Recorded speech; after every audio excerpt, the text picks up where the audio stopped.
Hi, I'm Luke O'Nien. I'm a professional footballer for Wycombe Wanderers Football Club, and I'm here with BTS. Yeah, but do it again and don't tap your fingers because that's all we're going to hear. Sorry. Hi, I'm Luke O'Nien. I'm a professional footballer for Wycombe Wanderers Football Club, and I'm here today with BTS.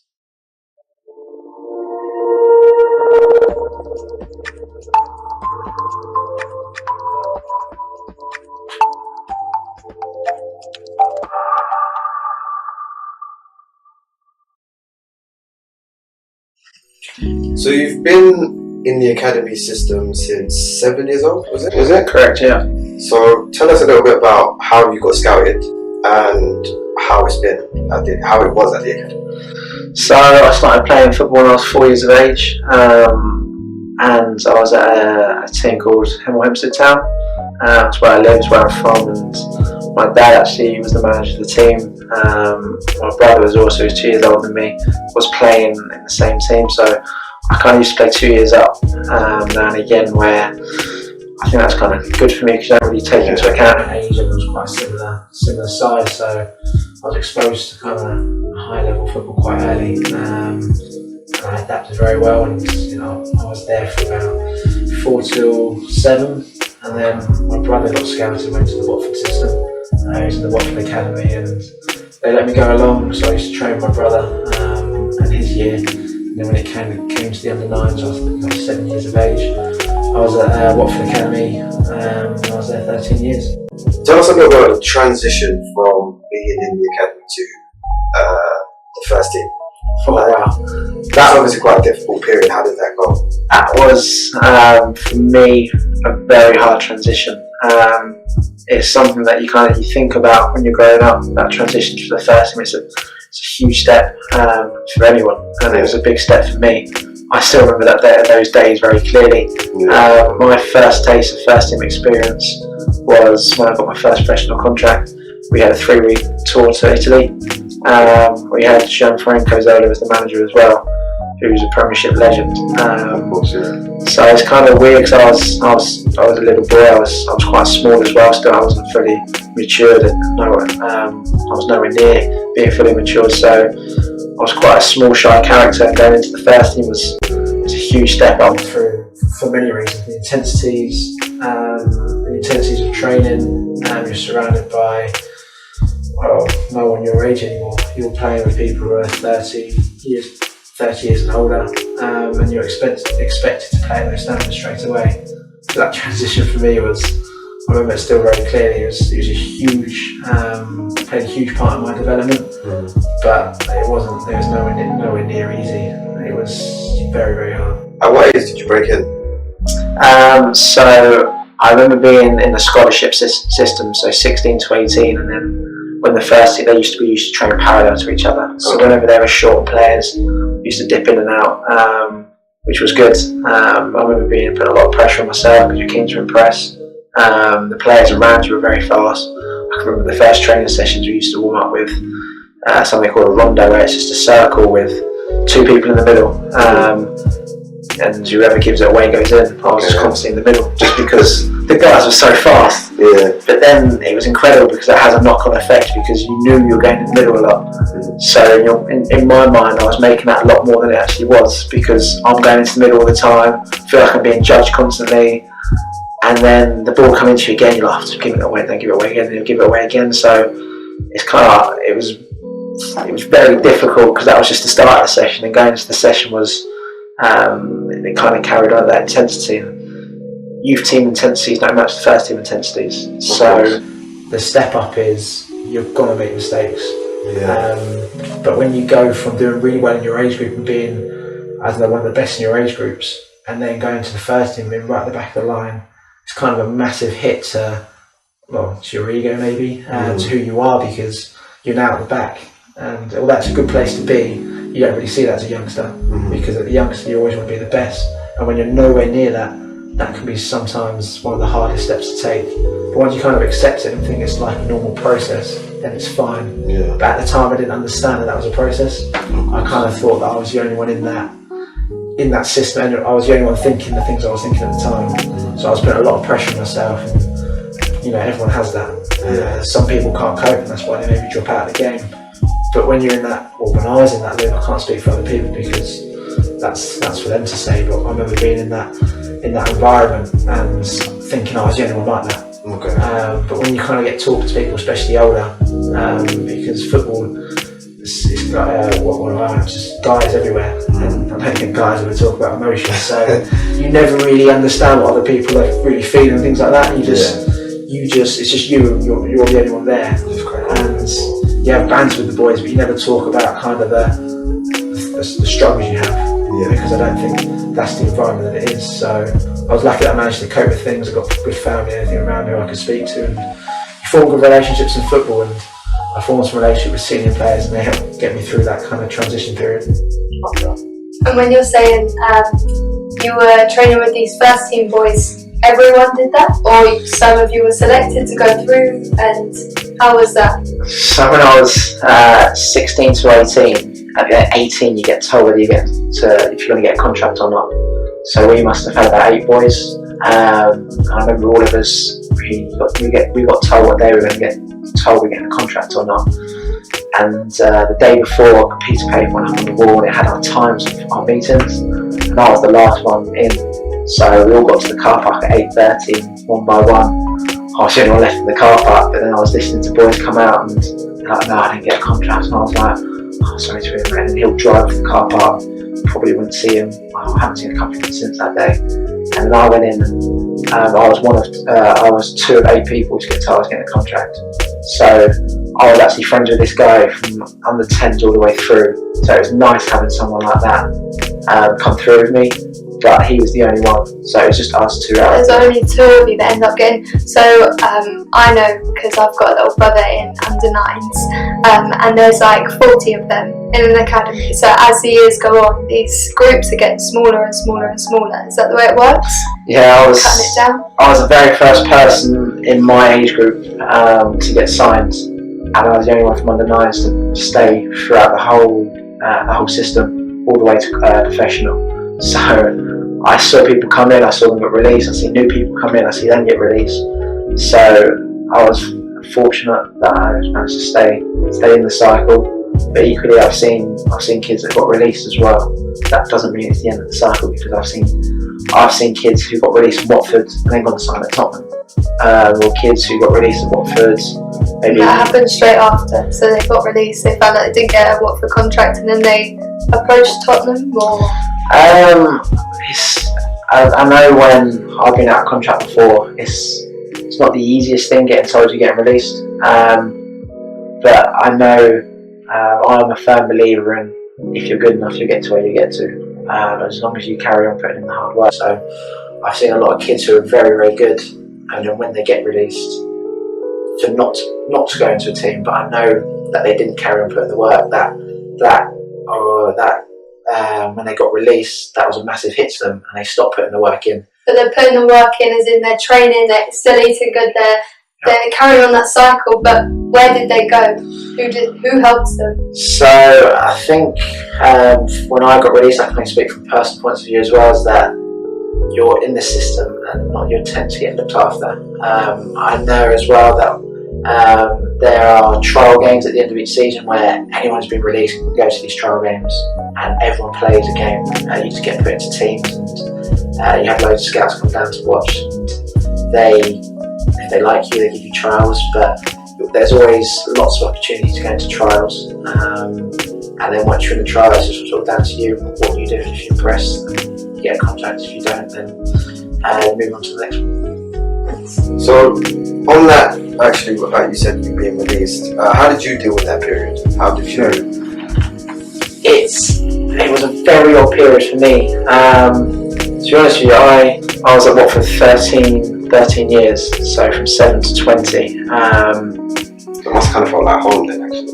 It was like home, which has its benefits but also has its disadvantages, and because sometimes you get too comfortable and you want to always be out of your comfort zones. But when I got released, it was a weird period for me because I was there 13 years, so I knew my contract was coming up to an end. I had I was 2 years there professional, and I loved my time there, and I got on really well with everyone. But then as my contract was coming to an end, I was speaking to them about my contract. I was like, listen, am I getting a contract? If not, then I've got to go look after myself and go elsewhere. Of course. And it's kind of like I got told that I was going to be okay, just carry on coming in. Anyway, the season finished, and I couldn't keep coming in because everyone was gone. I was going to be okay because I could go off other people's word. And then 2 weeks after the season finished, my dad came home and he told me I got released. Wow. So it was disappointing that you can be at a club 13 years, maybe not get called into a meeting and get told, oh, this is what you need to work on, this is what and here's a plan for you, we're going to help you, things like that, because you kind of get thrown into a bit of the deep end there because the season finished, so I had no opportunity to go elsewhere to try and get signed into a club. Everyone was on holiday. Okay. So for them to phone an agent, phone my dad to come home and tell me it's a little bit disrespectful in some ways, but that's just football for you. You kind of got to learn that you've got a small team, you've got a few people who will help you. But you learn in that period that the people that always say they're going to help you, you start to see if they really mean it, because in that time when everyone was on holiday, I was unemployed. I had no one because everyone was on holiday on the beach, and so I had to wait until a week or two before the season was commencing for a phone call. Okay. So being on holiday, having no one to go back to, or having kind of an identity, because when you've been in the game that long, football's kind of your identity, is who I am. So for someone to kind of strip that away, I think I was fortunate at an age where I could handle it.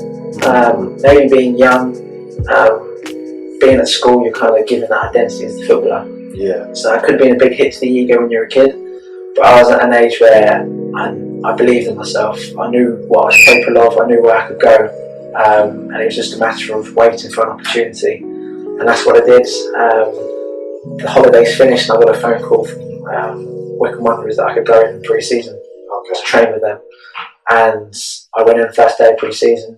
And they wanted to sign me after the second day. Okay. So in that off season, I kind of worked blind. I knew that I was going to have an opportunity, but that summer I worked hard. I didn't have a rest. I was doing one-to-ones with this coach who I know, and he trained me most days. When that first day of pre-season came around, I was ready for every fitness test, every sprint, every. I was just ready to take my chance. And, I did, and I'm still there today. So is that phone call set up by your agent, or how does that work? So when you're in football, I was in the assistant for 13 years, so people know about you. Yeah, of course. So when I was at Watford, I went on loan to Wycombe. I was 18 and they're in the Conference South. Yeah. So I played 40 games there, and I built up a good reputation. And the manager I knew really well, and I got really well with him. And he knew the Wycombe manager. Okay. So he kind of he put in a good word, as did a few other people as well. Some from Watford. So it's kind of a collection of a lot of people putting in good words. And when the opportunity came along, I didn't need another one because I took that one right there. So very grateful for what the Wycombe manager did for me, because he gave me not only experience of 40 games in the Conference South, which put me in perfect position for Wycombe, but when Wycombe did come around, he helped me get the opportunity, and then gave me the invaluable experience the year before, which put me in perfect condition for League 2, because very similar styles of football. Physical game at that level. Conference South was, starting from 20, I'm playing under 21 football at Watford, where it's, we get the ball, we're going to play, and that's nice football. And then going to Conference South, I remember my first game we played, I can't remember who we played against, but the pitch just had potholes everywhere. There was, I could probably count the blades of grass, change rooms were like this. And I remember after 5 minutes I was dribbling, and I just got snapped. I just got folded in half, and I was just like, wow. I just remember getting off the floor thinking, this is proper football. From what I learned in that period of time was just perfect for me. The lads that I know that go to watch those kind of games, the lower league games, they always call it proper football. Is the culture different, I guess, at that level? It was different. Yeah. You get some good players down there, like you can see it. People like even lower Confidence South, you've got Billy Ricky, you've got ex-Premiership stars. Yeah. So you get some very good players down there. But equally, the game's not as pretty as the ones you'll see on TV. Yeah. I've played games where the ball didn't touch the floor for half an hour, and then you're expected to. I was 18 years of age. I was like 5'3" with a stick, and then you're expected to win all these balls in the air. And if you don't, then you're not going to get picked. So you have no choice but to find ways to adapt. Yeah, you've got to adapt. And I had good people around, really experienced people that used to play at high levels. So I was playing alongside these guys. These guys give me plenty of advice all the time, but it was a scrap a lot of the time. But that was perfect because I remember playing at Willstone. I could still come back and play in the 21s football at Watford. Okay. And there was this one period where I played 20 games for Willstone. I came back and played an under 21s game of football the next week for Watford. And to be honest with you, the game was just easy because I had so much more time on the ball. Willstone, you get the ball, someone's coming straight through the back of you. Yeah. Whether your leg's there or not, they're coming through the back of you. I was coming away with stub marks everywhere. But that was them, and then they'll pick you up and they'll be giving you a bit of the ear and saying, I'll come for you again. And as a kid, that toughens you up. Yeah. You've got no choice. You either survive or you don't survive. Sure. But then going back to under 21s football, I was going around with the same intensity as Willstone games. So I was going around tackling people, putting people on the grass, and then taking the ball away, and then still having the quality because I had more time. Of course. So I had more time to pick the right decisions. So I could tell from that 20 games at Willstone that what I was learning was perfect. And then I played 14, and that put me in a great place for the league because the league very similar. So tell us a bit about your day-to-day. So be at Wycombe most of the week. Sometimes we have 2 games a week, depending on how the fixtures lie, and if there's any games called off or cup games. So the games will either fall on Tuesday and Saturday, and the rest of the week is kind of tailored around that. So day before games we train a little bit lighter. Days after the games will be kind of recoveries. If we've had a lot of games throughout the week, the manager will give us a day off. But when there isn't a game midweek, then we can kind of look to increase intensity during the week and look to build. Sometimes throughout the week as well, I do one-to-ones privately with my friends who feel like if you want to do more, and then games you've got to do extra as well. So a couple of times a week I train one-to-one with my friend in the mornings before Wycombe. Right now you're at Wycombe, what do you want to do going forward? Football is my job and I love it, and I want to get to the top. So one day I want to be playing in the Premier League. So every day I'm working towards that goal. I've loved my time at Wycombe and I'll continue to give everything to them. But I'm learning so much at Wycombe that's put me in a perfect place for my development where I hope to get to my dream one day. But equally I want to experience all these things because I want to become a perfect coach in terms of I've experienced, for example, this last season I broke my leg, and so I know what it's like to come back from injury. I've experienced the highs and lows in football. I've had times I've sat in a room crying, I feel like the worst player in the world, and then I've had the opposite where I felt like $1 million. So it was all about consistency. So I kind of want to experience everything. So when I do go into coaching, I can say to players, listen, I'm speaking from personal experience here. I know how you felt in these situations, I can recommend doing this. If I've experienced everything, then I feel like I'm more of a position to give advice to other people. Because I've had coaches that give me advice that's never played the game. Don't get me wrong, I still value their experience, but you can't sit down and for them to really understand what you're going through. Of course, But for me, I've cried in football, I've had great moments in football, so I want to do everything, if that makes sense. Okay, so coaching is definitely the next step for you then? Yeah, I do coaching on Wednesdays. My friend's got an academy called the Bernhard Performance Academy, and I take a team every Wednesday and I coach the boys. So we're looking to get them back into professional football. So the kids that we're looking to develop them and then put them back into the first team environment, get professional contracts. And it's just as rewarding as playing football. Coaching is one of the most enjoyable things. In terms of you saying you want to develop the players, how do you feel like there could be more? Do you feel like there could be more English players at the top level? And do you feel like the development system could be better? Well, the Premiership, they're just recruiting who the best players are. Yeah. If the best players are foreign, then they're going to recruit them. Equally, if the players, I'm just speaking from the outside, if the players are better here than abroad, then they wouldn't need to go abroad. I'm just, teams want to win. Yeah. So if a guy's scoring goals and goals and goals in Brazil like Jesus, Man City going to buy him. Maybe they wouldn't have bought him if they had a goal scorer scoring. Yeah, so would I like to see more English players? Of course you would. You'd like to see as many English players as you can play. You'd like to see the national team thriving and doing well in the World Cup. But is that going to happen? I don't know. I know I've seen it in football. I've played with so many foreign players. At Watford, we had owners who were Italian, and we had Italian players coming in. They're internationals playing for the Watford first team. Yeah. And I got to train with these guys. They're brilliant, absolutely brilliant. Completely different to the English players. So you can see why it's good to have a good mix. So tell us a bit, like outside of training, what else do you do to better yourself as a player? I think you gotta. Someone always said, and I can echo it, football's played in the mind. The body's kind of just done what the body moves off your thoughts. So your mind is the control centre. So you're only as good as your mind. So you've got to keep expanding. You've got to keep learning. So to keep expanding the mind related to football, I read a lot of books. So in terms of I read autobiographies, people that have played the game. Can I learn from them? Can I learn from their mistakes so I don't have to make mistakes myself? I learn things not just in football, away from football, because I think all sports, all jobs are all connected in the same way.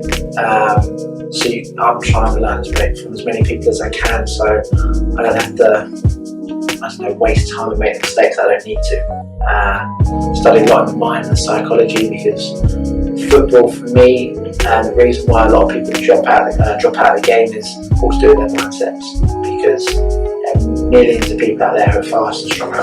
People who are faster and stronger than me who aren't playing football at this moment in time.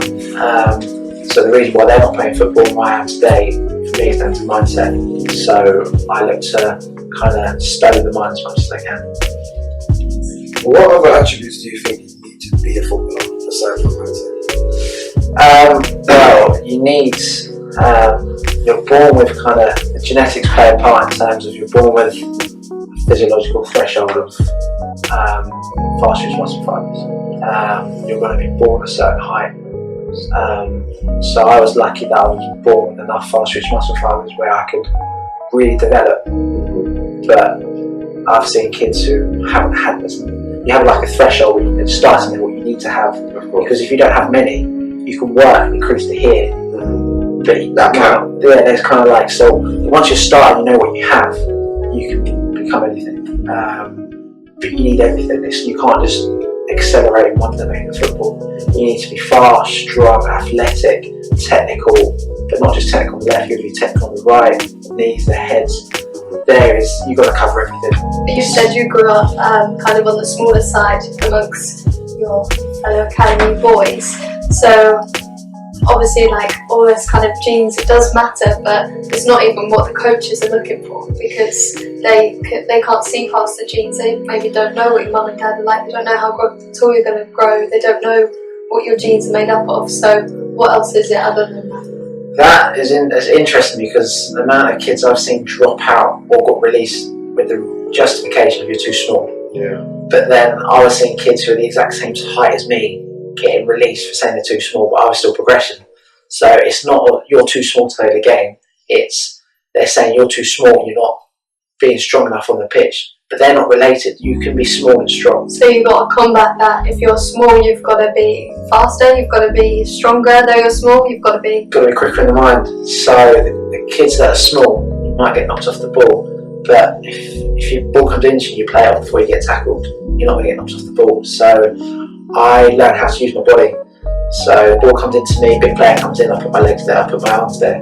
If they go through me, I'm going to free kick. That's football.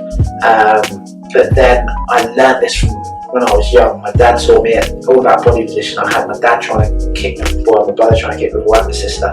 So body position, I put that into my game. So I have very strong body position. So I catered for me being so small. And then when I did get, when I matured more, the game became easy for me because I learned this skill when it was at the hardest. So if I could get, if not just me, but if anyone could get through that phase of where genetics play a part, then the game has become easy for you. But I can see so many people drop out because it gets hard. But if you can hang in that period where it gets really hard, the game becomes easier from that point. But I don't think people see past that. And don't get me wrong, it is hard. It's one of the hardest things in the world. I've sat at home before, I've been knocked off the ball, and it's a big hit to the ego. You feel like you just want to cry, and you don't feel like it's going to be good enough. But getting through those periods are, for me, the foundations of my success today. I'm not really where I want to be right now. I still want to go higher, but I'm on track, and I know what I need to do. So, what do you feel like you'd be doing if you wasn't in football? That's a weird question, because if you start planning stuff outside of football, then it feels like you're kind of giving yourself an excuse to fail. So I never saw myself doing anything else apart from football. But if someone goes, what else would you enjoy in life? So if I was to live another life, I'd love to be a professional tennis player. Okay. And if I wasn't a professional tennis player, I'd like to be a cricketer. I'd always been in the sport route. I play sport all the time. Today we had a day off, and I was in the pool, I was playing squash, and I was doing gym after as well. So I love sports, so I'd always been in sport, but this is all solely just football. And then I want to be a coach as well and help as many people. The help that I didn't get, I want to give to those kids, because for me, we're only judged to the sport we give back to people. You're not going to, I guess we all come into this world with nothing, we leave with nothing. You're not going to be judged on how many awards you've got, you can remember by how many people you've helped. So for me, that's my main goal. Okay. So for the kids that are growing up maybe in the academies right now, and they want to be professional footballers, they want to progress to the next level, or for the players that are playing Sunday League, do you have any tips on how they could make it? Yeah, so you get told a lot in football growing up as a kid. You get surrounded. You're playing with a lot of people, and it's very hard to stay true to who you are. In terms of, you get told, right, you need to, if you want to progress, you need to become a better dribbler. You need to do step overs. I think social media plays a part. You see people watching all these videos, people doing trick step overs, doing this and doing that, and then kids start to try all this stuff, which is good, it's great, but then they get kind of confused on who they are. You got to remember that, listen, I knew what my strengths were, and I knew what my weaknesses were, and I made my weaknesses my strengths, but I stayed consistent. I studied the game, I knew what I was, I became very obsessive in all domains. I was always seeking to become better, but I didn't change based on someone telling me I was too small or not quick enough. I just carried on working hard. I got told I wasn't going to become a footballer. I got told that multiple times, but it was that consistency. I always knew that if I put the work in, I could get to where I wanted to. Regardless of what people tell me, regardless of the setbacks I had, if I put in the hard work, day in, day out, not just when I wanted to, not just when it's hot, when it's cold, when it's wet, when you've had the worst days of your life, I've still turned up, giving my all. So there's that consistent hard work, day in, day out, training, staying true to who you are. You will doubt yourself a few times along the way. I still have it to this day. And when I came back from my broken leg injury last year, I didn't think I was going to get back in football. I didn't think I was going to hit the level I was before. But it's a process. You've got to go through these stages. You always get to where you want to get to. You just got to believe that you can and put in hard work. Okay. Thank you. Thank you.